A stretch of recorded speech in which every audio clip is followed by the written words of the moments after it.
नमस्कार दोस्तों।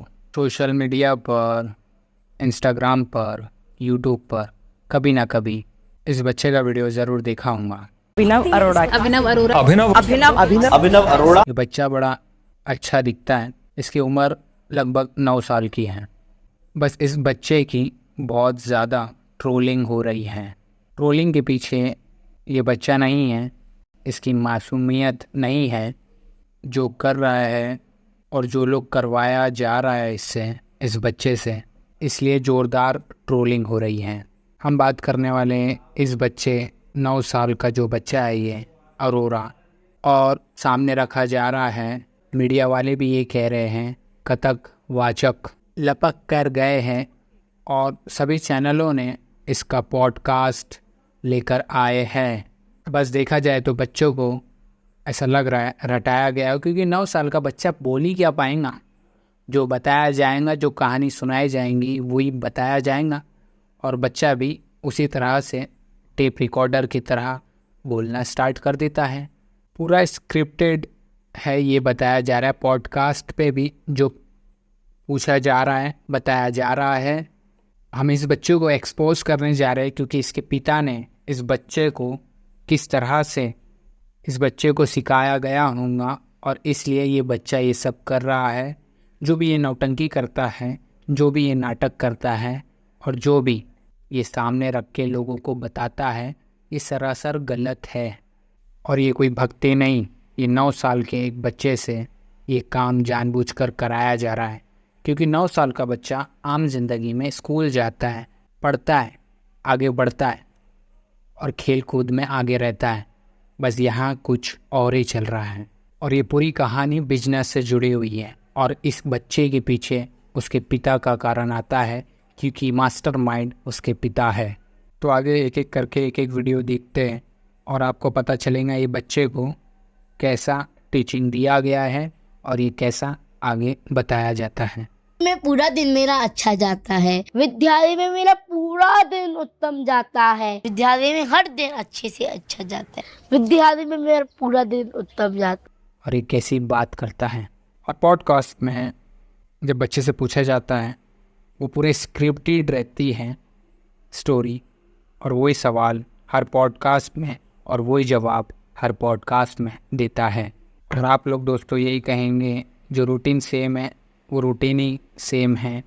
जब बोला जाता है आप मांसाहारी हो, तो वो एक स्टोरी में ये कहते हैं, हर पॉडकास्ट में यही कहते हैं, आप अपनी उंगली काट कर खा सकते हो। फर्क नहीं पड़ता कि जमाना क्या कहता है, मुझे तो ये पता है कि कान्हा मुझे अपना कहता है। मुझे नहीं फर्क पड़ता कि जमाना, मुझे फर्क नहीं पड़ता, मुझे फर्क नहीं पड़ता। यदि आप 50 साल की उम्र में भक्ति करने लगे हो तो भक्ति नहीं है। यदि आप 50 साल की उम्र में, अगर आप 50 साल की उम्र में करने लगे तो वो भक्ति नहीं है। बच्चा तो कहानी से बता रहा है, अब पिता भी कहानी से ही समझाते हैं, और ऐसा लगता है पिता ने ही बच्चे को सब समझाया हो कैसे बोलना। और 9 साल का बच्चा कथावाचक के रूप में उनके पप्पा उनको सामने रखते हैं, और ये पूरा का पूरा एक बिजनेस मॉडल है। और आप इस उम्र में भक्ति कर रहे हैं। यहाँ पर आप देवी देवताओं के लिए, अपने जड्डों गोपाल जी, अपने ठाकुर जी के लिए ब्रांडेड वस्त्र खरीद सकते हैं। देखिए कितने। मुझे कोई फ़र्क नहीं पड़ता ज़माना क्या कहता है। जी हाँ दोस्तों, 50 की उम्र में भक्ति नहीं, 10 साल की उम्र में भक्ति करना चाहिए। और यही अरोड़ा की कहानी है और इसकी ज़ुबानी है। लगातार सोशल मीडिया पर, और जब भी ये बच्चा कहीं पर भी मिल जाता है और लोग पूछते हैं तो आज भी स्कूल नहीं गया, बच्चा कहता है मैं विद्यालय में जाता हूँ और मेरा पूरा दिन अच्छा जाता है। और इनके पिता भी कहते हैं ये चीज़ें हमने इन बच्चे पर थोपी नहीं है, मतलब खुद के बच्चे पर थोपी नहीं हैं। और वीडियो के आखिरी तक आपको ये बात समझ में आ जाएंगी, ये जो भी थोपा गया है उसके फादर ने थोपा गया है। और एक बार पूछा गया आपके साथ लोग तस्वीरें खींचते हैं तो आप परेशान नहीं होते हैं, और बच्चे के पास कोई जवाब ही नहीं, क्योंकि उसको सिखाया ही नहीं गया है। और उसके बाद एक और चीज़ पूछी जाती है कि आप जब भी किसी को देखते तो आप क्या सोचते हैं? और बच्चे को इस सवाल का भी जवाब नहीं था तो वो क्या कहेगा? वो चुप। और फिर आ जाते पिताजी पे। सच में उनके पिताजी उनके बच्चे को ये सब चीज़ सिखाया जा रहा है। और हम आ जाते हैं 2-3 साल पहले। उनके पिताजी ने एक आइसक्रीम खोली थी और उनके पिताजी का नाम है तरुण अरोरा। और उन्होंने आइसक्रीम कंपनी खोली। उस कंपनी का नाम था फालूदा एक्सप्रेस। और जो ऐड करने के लिए एक्टर चुना वो भी उनका बच्चा था, उनका बेटा। और उनका बेटा फ़ोन भी चला रहा है और उनका बेटा फ़ोन नहीं चला रहा है। और फिर वो एक इंटरव्यू में नहीं कहते हैं और फ़ोटो में दिखते हैं फ़ोन चलाते हुए। और उनका रूम देखेंगे तो उनका बच्चे का जैसा रूम रहता है वैसे ही है। कल ही अपनी माँ को माँ कहता था और आज वो मैया एक ऐसी कहता है। चीज है जो और आज हमने सारे अभिनव पर नहीं पॉडकास्ट थोपी। में निकाल कर जब देखा जाएगा तो वो मैया कहता है, राधा रानी कहता है और कहता है मैं बचपन से ही पढ़ रहा हूँ। फालूदा एक्सप्रेस खोली और जो कार्ड होते हैं तमाम शहरों में होते हैं। 4-5 लाख रुपए तक बेचना शुरू कर दिए और उन पे एक एफआईआर भी हुई, एक आरोप लगाया गया।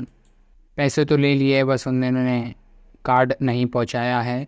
और इस प्रकार का भी केस इसके पिताजी पर लगा था। वहीं पर जब फालूदा एक्सप्रेस जब खोली थी